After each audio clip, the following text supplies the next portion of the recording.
We had just moved into a little ranch house in the suburbs. Storybook neighborhood, quiet, friendly neighbors, picket fences, the whole 9 yards.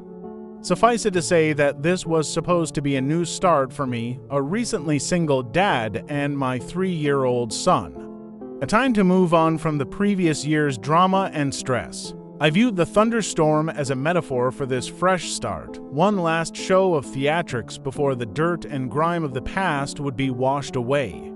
My son loved it anyway, even with the power out.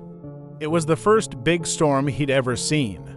Flashes of lightning flooded the bare rooms of our house, imparting unpacked boxes with long creeping shadows, and he jumped and squealed as the thunder boomed. It was well past his bedtime before he'd finally settled down enough to go to sleep. The next morning, I found him awake in bed, smiling. I watched the lightning at my window, he proudly announced. A few mornings later, he told me the same thing. "You're silly," I said. "It didn't storm last night. You were only dreaming." Oh, he seemed somewhat disheartened. I ruffled his hair and told him not to worry, there should be another storm soon. Then it became a pattern. He would tell me how he watched the lightning outside his window at least twice a week, despite there being no storms. Recurring dreams of that first memorable thunderstorm, I figured it's easy to hate myself in hindsight. Everybody assures me there's nothing I could have done, no way I could have known. But I'm supposed to be the guardian of my child, and these are useless words of comfort.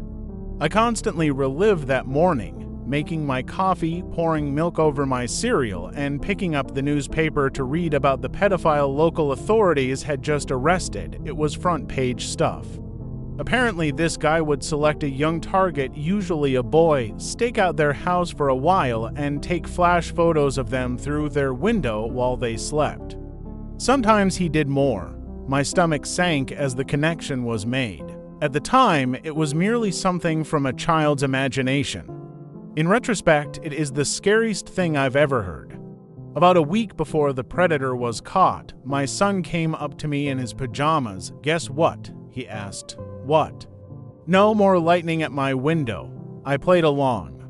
"Oh, that's nice. It finally died down, huh?" "No. Now it's in my closet." I've yet to see the photos police have collected.